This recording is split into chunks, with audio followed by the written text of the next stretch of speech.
This is our topic. ये topic है future time reference. क्या है? Future time reference. सबसे पहले ये टॉपिक यानी अबाउट दिस टॉपिक है ना, इस टॉपिक के बारे में हमने आप लोगों को कल बताया था कि घर में जाइएगा और इसके बारे में जरूर सर्च आउट करिएगा, पता करने की कोशिश करिएगा एक्चुअली में होता क्या है। ठीक है, कितने लोगों ने ट्राई करा घर पे? कितने लोगों ने? How many students among you try to find out about this? किसी ने नहीं।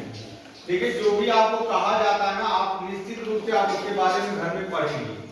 नहीं पढ़ेंगे तो समस्या खड़ी है। अब देखिए, जैसे ये फ्यूचर टाइम या फ्यूचर लिखा हुआ है, लिखा मतलब फ्यूचर की बात करें तो फ्यूचर टाइम रिफरेंस क्या होगा? ठीक है, एक तो आपने सुना होगा फ्यूचर टेंस, सुना ना फ्यूचर टेंस, यानी कि there are three tenses, past, present और फ्यूचर। लिखते हैं प्रेजेंट, पास्ट, फ्यूचर है, लेकिन एक्चुअली में शुरुआत कहां से होनी चाहिए? Past, present and after that future. करता तो ये सब है, लेकिन लिखा जाता है प्रेजेंट, पास्ट और फ्यूचर। कोई दिक्कत नहीं। तो आप ये जानते हैं फ्यूचर टेंस होता है, क्लासरूम में बन के रहिए। अभी हम सवाल में फीडबैक आपसे लेंगे तो आप बताएंगे, डाउट होगा पूछ लीजिएगा हमसे, सर ये दिक्कत हो रही है, ये चीज समझ में फिर से अगेन आप इसको इलैबोरेट कर दीजिए, एक्सप्लेन कर दीजिए। तो आई विल है ना बताएंगे, I will explain.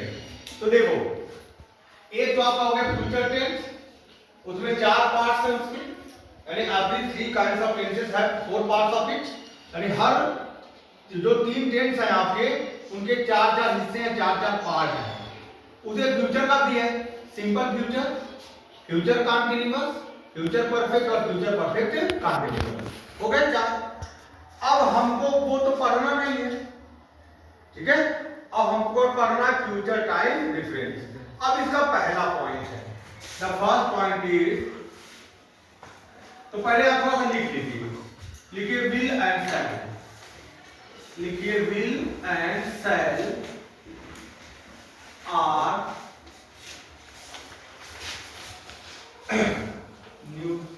neutral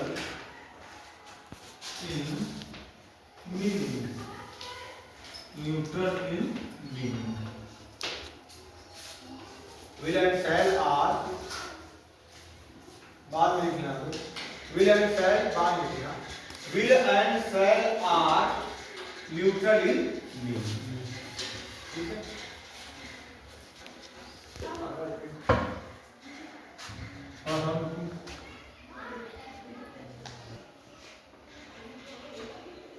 will and shall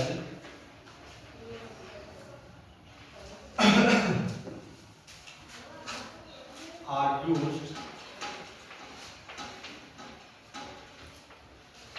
in these ways.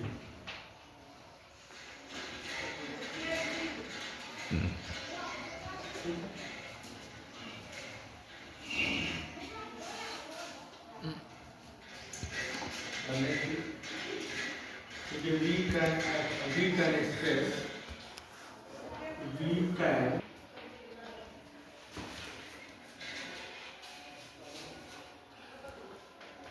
future time in several ways. The first one is simple future, simple future. Second is going to form, going to form, and the third one is about to, fourth is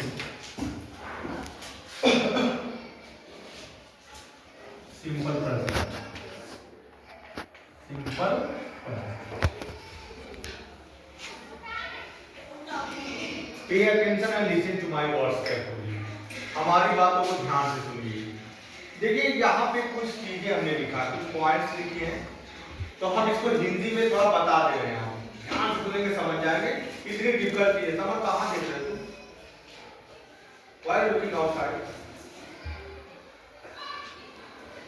अभी हम feedback लेंगे आपसे ही पूछेंगे तो आपको बताना है, ठीक है।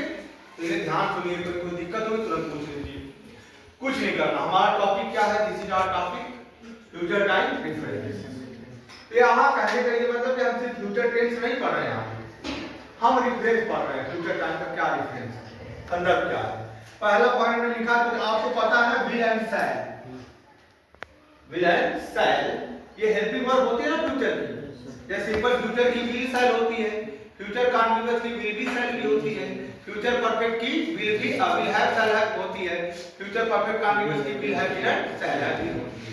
तो विल शैल जो है ये आपकी फ्यूचर की हेल्पिंग वर्ब आप कह सकते हैं, बेस जो है। इसी में बी लगा देते तो कंटीन्यूअस भी हो जाती है, इसी में हैव लगा देते हैं, है ना, तो ये परफेक्ट भी हो जाती है। और बीन हैव बीन लगा देते हैं तो हो जाती है फ्यूचर परफेक्ट कंटीन्यूअस। खैर हमको इससे मतलब नहीं है, यहां हम वो टेंस नहीं बता रहे। अब देखो यहाँ लिखा कि will and shall are neutral in meaning. बस ध्यान सुनना है, ये जो विल और शैल है ना, इसका कोई अर्थ नहीं होता। कुछ अर्थ अगर अकेला विल भी क्या होता है, गा गी का कोई वर्ड बना, कोई कॉन्सेप्ट निकल रहा है, विल का मतलब गा गी होता है, विल शैल का तो गा गी क्या कोई मतलब निकल रहा है, तो ये न्यूट्रल मीनिंग होते हैं। न्यूट्रल इनमें जीरो, न्यूट्रल मतलब क्या हो गया, कहते हैं ना गाय, जब गाय कोई चलाता है कहते हैं न्यूट्रल में गाड़ी कर दीजिए, क्या बोलते हो, न्यूट्रल कर दीजिए कहते हो ना। तो गियर लगा रहता है तो जीरो गियर होता है, हरी वाली ग्रीन वाली लाइट जलती है बाइक में।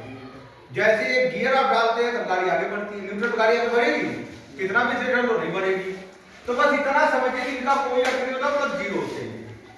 न्यूट्रल मतलब हो गया जीरो, क्या हो गया जीरो। अब लिखा will and shall are used, ये यूज होगा इन दिस वे, ठीक है। अभी हम ये वे बताएंगे आपको कैसे यूज करना है, ये पॉइंट याद करना है, समझना है कि we can express future time in several ways. Several मतलब होता है कई प्रकार, बहुत सारे, मतलब कई, ये चार तरीके हम याद रखना। देखो ध्यान सुनो, ये जो चार तरीके लिखे हैं ना, चलो फ्यूचर के किसी भी एक्शन को, कोई काम फ्यूचर में हो रहा है या होने वाला है, उसको एक्सप्रेस करने के कितने तरीके हैं, इन सेवरल वेज, मतलब चार वे हो गए। सेवरल वेज हमने लिख दिया तो चार आता है, चार पॉइंट दे दिए, ठीक है। तो पहला पॉइंट क्या है, देखिए सिंपल पहला पॉइंट तो आपको पता है कि when we talk about future we use simple future tense, यानी जब फ्यूचर की हम बात करते हैं तो हम सिंपल फ्यूचर का यूज करते हैं।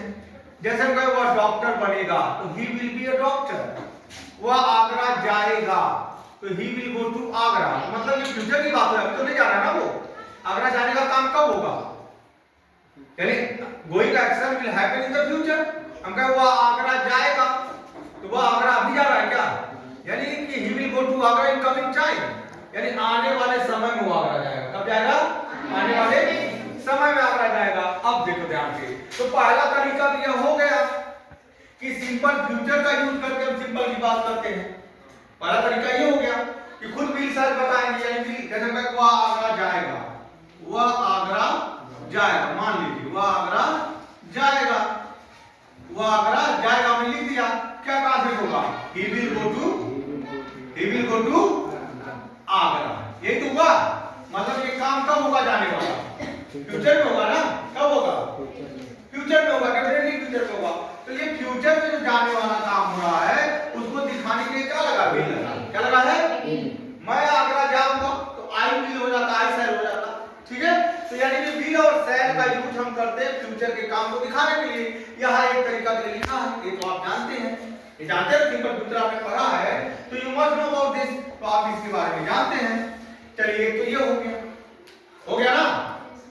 अब दूसरा पॉइंट है गोइंग टू। अब देखो ध्यान से, ये आप नहीं जानते हो, यानी by using of going to we can also, है ना, discuss about the action which is going to happen in the future. यानी इसका प्रयोग करके भी, यानी गोइंग टू वाली फॉर्म है, अभी हम करके बताएंगे आपको, ठीक है, तो आपको पता चल जाएगा। इसका यूज करके भी हम फ्यूचर की बात करते हैं। अबाउट टू क्या लिखा है, इसका यूज करके भी हम फ्यूचर का, मतलब फ्यूचर की कोई बात कहते हैं, ठीक है। जैसे वह तुम्हारा घर का है नर्जिता, हम कहें कि क्या नाम तुम्हारा, नीलेश, हम कहें कि नीलेश नर्जिता पहुंचने वाला है, बोल दिया हमने। ध्यान समझो, सेंटेंस को अच्छे समझो पहले कि फ्यूचर की बात हो रही कि नहीं हो रही। हमने कहा नीलेश घर का तुम्हारा नर्जिता, नीलेश नर्जिता पहुंचने वाला है। तो क्या जब हम ये सेंटेंस बोल रहे हैं तो क्या नीलेश नर्जिता पहुंच गया है? नहीं। पहुंचा है? समझो अच्छे से, पहुंचा नहीं है, यानी पहुंचने वाला है। तो जो नीलेश के नर्जिता पहुंचने वाला काम है ये कब होगा? फ्यूचर, आगे टाइम में होगा ना, आगे टाइम में भविष्य में होगा, फ्यूचर में होगा। तो इसके माध्यम से भी हम फ्यूचर को एक्सप्रेस करते हैं। और अगला सिंपल प्रेजेंट, अब ध्यान दीजिएगा कि जो सिंपल प्रेजेंट टेंस जो आपका है इसका यूज करके भी हम फ्यूचर एक्शन को एक्सप्रेस कर सकते हैं। या फ्यूचर टेंस वाला, जैसे अभी हम उस पर बात करेंगे वन बाय वन। तो पहला है आपका सिंपल फ्यूचर, क्या है? अब एक एक करके सबको पढ़ेंगे, ठीक है? One by one we will learn everything, ये सब पढ़ेंगे कि कब आप यूज करेंगे गोइंग टू फॉर्म का, कब यूज करेंगे अबाउट टू का, कब यूज करेंगे सिंपल प्रेजेंट का। ये सब किसकी बात करेंगे? फ्यूचर टाइम को दिखाएंगे। किसको? ये चार लोग पॉइंट है। तो पहला सिंपल फ्यूचर तो आप जानते ही हैं, इसमें पहला पॉइंट लिख लीजिए आप। इसका यूज कब करेंगे, यानी when will you use simple future tense, है ना? एट व्हाट द कंडीशन, है ना? At what condition you are going to use simple future. Example लिखिए वी यूज, कोई समस्या है बताइएगा।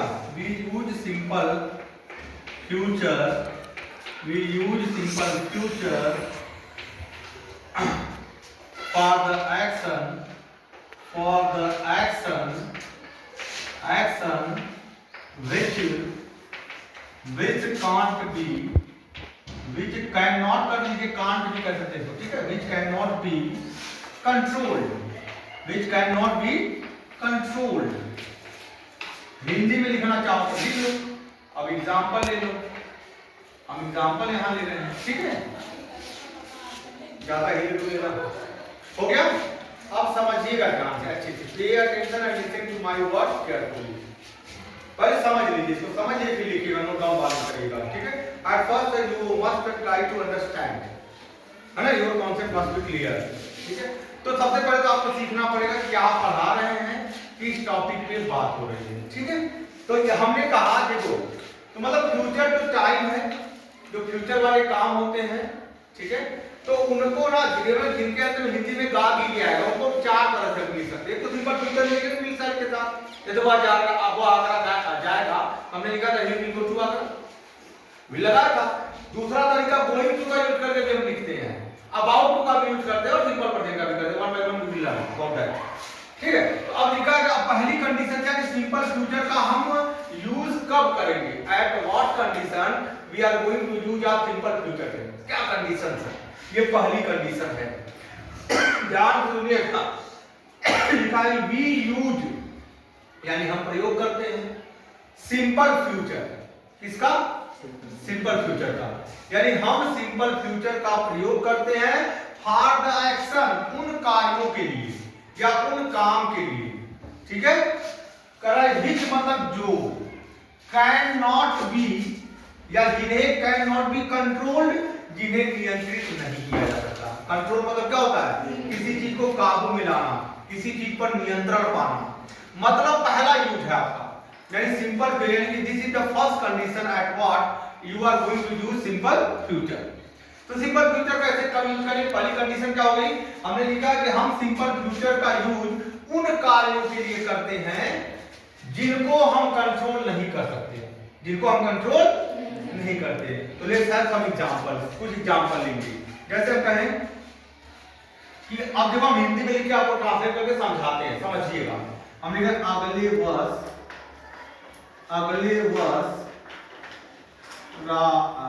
चलो हम लिख रहे रितेश, हम कुछ भी नाम लिखिए, कोई दिक्कत नहीं। रितेश 20 वर्ष का हो जाएगा, ध्यान दीजिए 20 वर्ष का हो जाएगा। पहला सेंटेंस हमने ये लिखा, ध्यान से समझिएगा, सुनना है। पहले लिखना, स्टॉप राइटिंग एट फर्स्ट, लिखना नहीं समझना है, पहले लिख लीजिएगा, पूरा मैं से छोड़ देंगे, ठीक है? क्या लिखा है सेंटेंस पढ़ के बताओ जरा, काजल स्टैंडर्ड। ये हिंदी वाला सेंटेंस पढ़ो।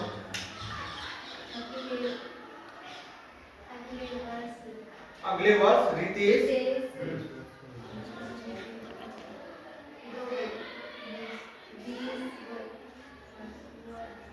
हिंदी नहीं पढ़ पा रही हो, बैठो, चलो तुम पढ़ो। नीलेश, हाँ अगले वर्ष रितेश 20 वर्ष का हो जाएगा। अगले वर्ष रितेश कितने साल का हो जाएगा? 20 वर्ष का हो जाएगा। Sit down। अब देखो ध्यान से, अब समझो, एक कहावत है छोटी सी कि रीडिंग विदाउट थिंकिंग, रीडिंग बोलो हमारे साथ, Reading without thinking without thinking is useless. Is useless। यानी कोई चीज आप पढ़ रहे हैं और सोच नहीं रहे हैं।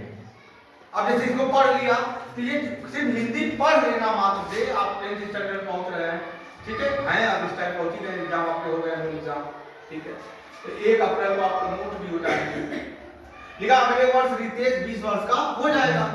अब ध्यान समझिए, हमने क्या यहाँ लिखा है, क्या ये वाली कंडीशन इस वाक्य में इंप्लीमेंट है, क्या निहित है? तो जैसे यहाँ लिखा है क्या कि हम प्रयोग करते हैं किस टेंस का? Simple future. किसका?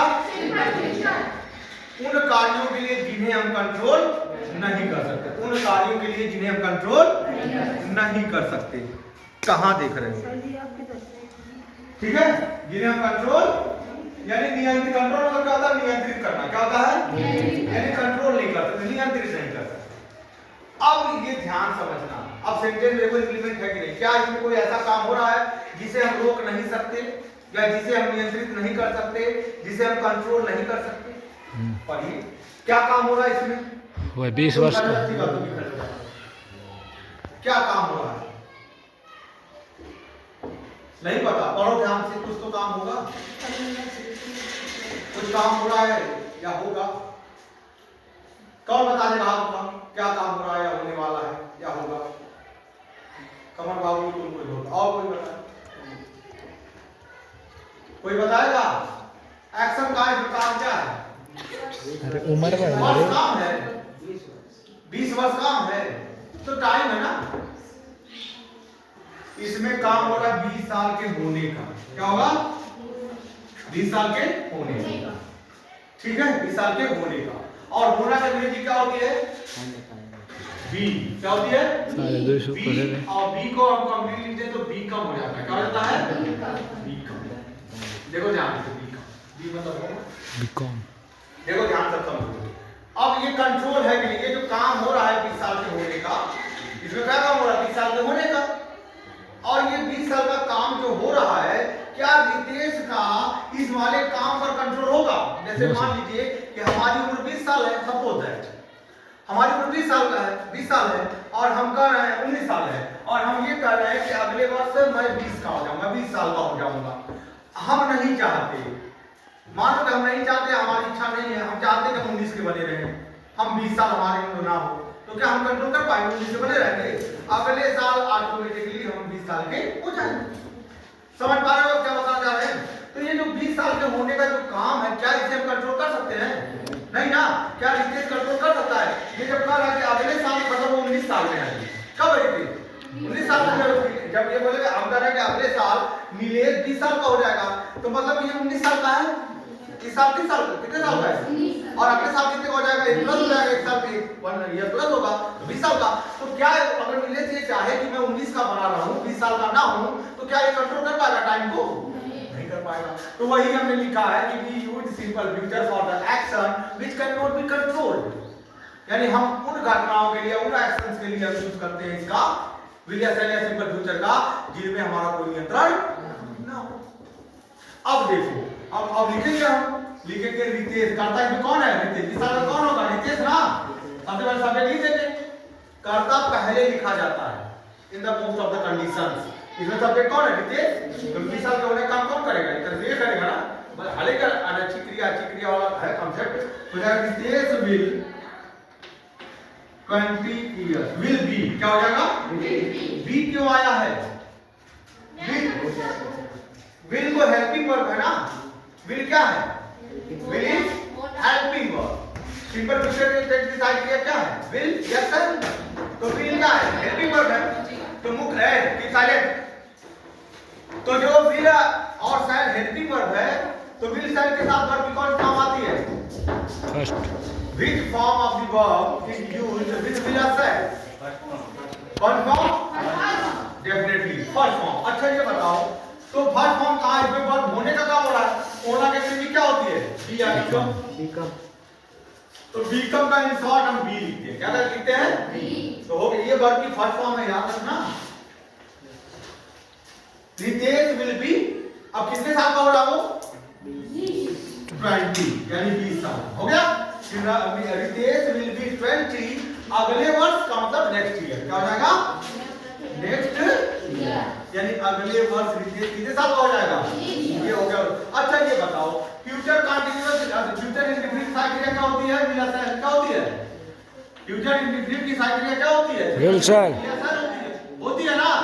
विल शैल के साथ कौन सा आती पड़ती है? अब फ्यूचर कंटीन्यूअस की साइकिल क्या होती है? Will be shall good. Will be shall, इसके साथ वर्ब की कौन फॉर्म आती है? अच्छा ये बताओ, ये वाली। अब हम कहें कि इसमें बताओ, अब तुम आलस खड़े हो जाओ इस टाइम। इसमें सहायक क्रिया कहाँ है? इसमें सर विल होगी सहायक क्रिया। बी क्यों नहीं? सर बी तो उसका है ना, होने का। जैसे हम नहीं बताते, पूछते सहायक क्रिया, तो आप तो ये बताते हैं सर विल बी सहायक क्रिया है। अगर आपको ये पता होता तो हम ये क्यों नहीं करें कि विल बी यहाँ सहायक क्रिया है? बता सकता है कोई सोच के? रुके रहो, तुमको नहीं पता क्यों नहीं? क्योंकि आगे हाँ बताओ ना। क्योंकि वो कंटीन्यूअस टेंस में रहा होगा। हमको कॉन्सेप्ट से मतलब नहीं है, ये ना लिखा हो, ये लिखा हो, इसकी बात हम करेंगे। हिंदी में तो हमने लिख दिया ना इसे। आगे हमने विल बी और शैल बी के बाद हमने कुछ लिखा है यहाँ पर। ये क्या लिखा है? क्या लिखा है? आईएनजी नहीं है उसमें। लगा है सेंटेंस में कहीं? नहीं लगा है। लगा है? नो सर, नहीं लगा, मतलब कि इसमें सहायक क्रिया विल है और ये बी वर्ब की first form. Got it? Yes sir. पता चला? यानी कि ये विल बी सहायक क्रिया आपकी तभी होती है हेल्पिंग वर्ब जब इसके बाद ये वाली फॉर्म आती वर्ब की। ये वाली फॉर्म आती। तो यहाँ ये वाली बनेगी, यहाँ पे तो यूज नहीं हुई ना। There haven't used ING form of the verb after will be. यहाँ इसके बाद तो ये आईएनजी फॉर्म लगी नहीं है, तो कंटीन्यूअस फ्यूचर कंटीन्यूअस ये नहीं हो सकता। यानी ये वर्ब की फर्स्ट फॉर्म है। तो यानी पहली कंडीशन है, this is the first condition at what we are going to use of simple future tense that we use simple future for the action which can not be controlled. यानी ऐसे कार्यों के लिए हम इनका यूज करते हैं जिनका या जिन पे हम नियंत्रण नहीं कर सकते हैं, जिनको हम कंट्रोल नहीं कर सकते, जिन पे हम काबू नहीं पा सकते हैं। दूसरा एग्जांपल है, मिटा दे इसको। लो दूसरा एग्जांपल लिखते हैं इसमें। देखिए छोटा सा एग्जांपल लिख रहे हैं दूसरा। द सेकंड एग्जांपल इज, मैं कैसे करूंगा? हम कहेंगे अगले महीने दशहरा है। अब ध्यान सुनिएगा, हम कह रहे हैं कि अगले महीने, ठीक है, महीने दशहरा है, दशहरा है। अब ध्यान सुनना, अब अच्छे सुनना। या दशहरा अगले महीने होगा। अब आपको समझना है। देखिए हम ना थोड़ा सा स्टैंडर्ड पढ़ा रहे हैं आपको, थोड़ा सा। अब आपको गा गी ये वाला कॉन्सेप्ट है, काम करेगा ये।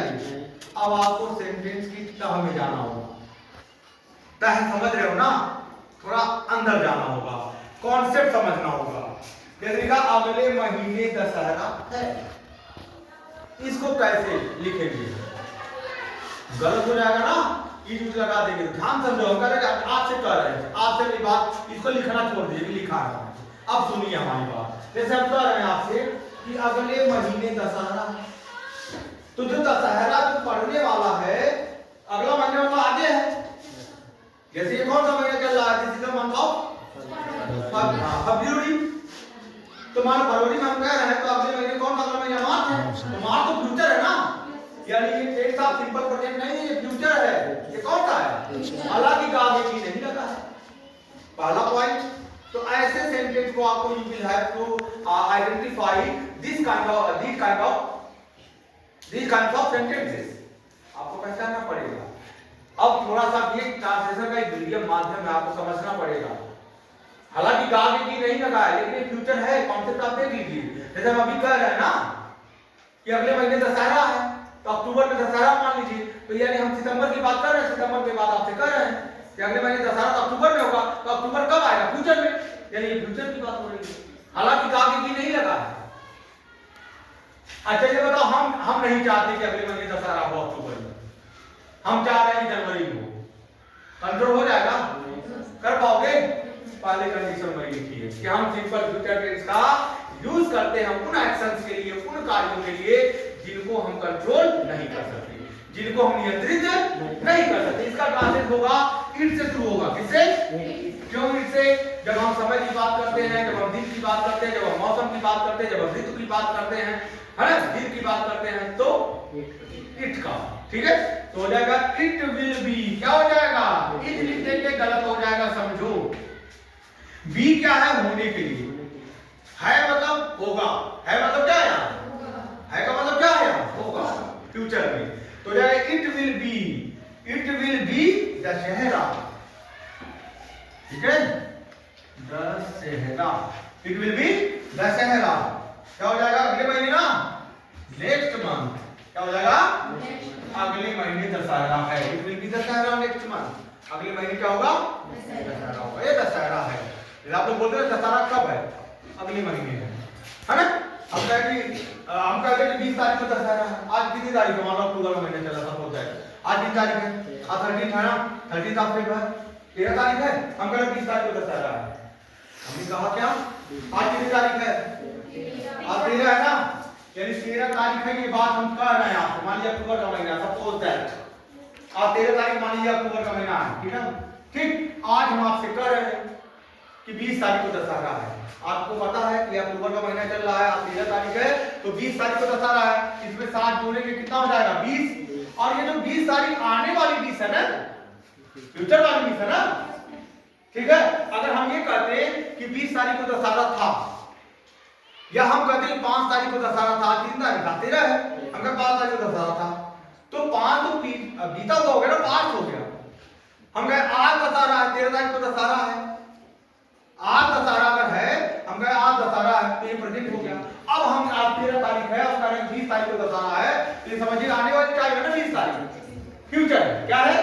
और जैसे ही फ्यूचर की बात होगी तो जाहिर सी बात है आप आगे वाला कॉन्सेप्ट यूज नहीं कर रहे हैं, सीधे यूज कर लेंगे it will be Dussehra next month. क्या हो गया? इट विल बी, यानी अगले महीने क्या है? दशहरा। दशहरा होगा या है, कॉन्सेप्ट एक ही है। इस तरह भी लिखा होगा तो आप ऐसे ही ट्रांसलेट करेंगे। बस इतना जान लीजिए कि अगर ये लिखा है कंडीशन कि आप कब यूज करेंगे सिंपल फ्यूचर का, लिखा कि यूज सिंपल फ्यूचर, यानी हम सिंपल फ्यूचर का प्रयोग करते हैं फॉर द एक्शन उन कार्यों के लिए विच मतलब जिन्हें, विच या जिन्हें कैन नॉट बी कंट्रोल, जिन्हें हम कंट्रोल नहीं करें, which can not B control, जिन्हें कंट्रोल नहीं किया जा सकता, जिन्हें कंट्रोल नहीं किया, ये पैसिव लिखा गया can not B control.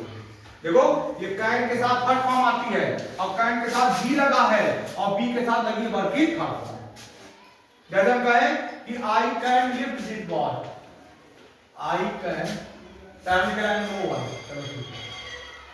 No one can lift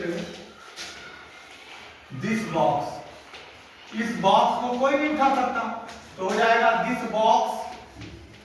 box can not be, क्या हो जाएगा? Can not be lifted. ये बन गया पैसिव वॉइस। क्या बन गया? दोनों का कॉन्सेप्ट ये है, पैसिव वॉइस भी यही है ना, इंटरचेंज कर लेते हैं। ये देखो ये एक्टिव में लिखा है, पैसिव हो गया। कोई बताएगा नॉट कहां से आया? इसमें नॉट तो था नहीं, कोई बता सकता है? सब लोग कोचिंग पढ़ने जाते हैं, सब ज्यादातर लोग, बताओ जरा कहां से आया? कहां का नॉट अपने से लिख देंगे? नहीं। इस सेंटेंस का मतलब कोई बता सकता है? No one can live this box, कोई बता सकता है? नो वन मतलब होता है कोई नहीं। क्या होता है? नो वन मतलब हो जाएगा, नो ना कहना निगेटिव है, प्रोहिबिटेड वर्ड है, निषेधात्मक शब्द है। देखा, no one can live this box, इस बक्से को कोई नहीं उठा सकता, ठीक है। इसका मतलब क्या? कोई नहीं, कैन मतलब सकता है, लिफ्ट उठाना, कोई नहीं सकता है या कोई उठा नहीं सकता है दिस बॉक्स, इस बक्से को। और पैसिव बनाएंगे, ये ऑब्जेक्ट है, इसको पहले रख देंगे, कैन का कैन भी हो जाता है, तो कैन भी यहां हो गया, और इसके बाद ये देखो नो वन हटेगा यहां से, इंडेफिनिट प्रोनाउन है, प्रोहिबिटेड वाला, ये हटेगा। दोनों का कॉन्सेप्ट एक होना चाहिए ना, इसका मतलब no one can lift this box, इस बॉक्स को कोई नहीं उठा सकता। दूसरे वर्ड कर this box can not be lifted, इस बक्से को उठाया नहीं जा सकता। बातें होगी ना। अगर यहाँ से नॉट हम हटा दें इसका मीनिंग क्या हो जाएगा, इस बक्से को उठाया जा सकता है। तो दोनों का अर्थ अलग नहीं हुआ। यहाँ कर रहा है इस बक्से को कोई नहीं उठा सकता एक्टिव में, और पैसिव कर रहा है कि इस बक्से को उठाया जा सकता है, अलग वर्ग नहीं हुआ। यानी मतलब इन दोनों का कॉन्सेप्ट एक होना चाहिए। जब ये नो वन हटाएंगे यहाँ से तो यहाँ नॉट ये निगेटिव बन जाएगा। अब हो गया दोनों एक। तो एक्टिव और पैसिव का ट्रांसफॉर्मेशन का एक फॉर्म है, ट्रांसफर करना होता है एक सेंटेंस को दूसरे रूप में without changing both of the sentence concept. यानी दोनों सेंटेंस का अर्थ नहीं बदलना चाहिए, अर्थ ही होना चाहिए। ठीक है, तो ये हो जाता है। That's all. लिख लीजिए, लिख लीजिए। क्लियर?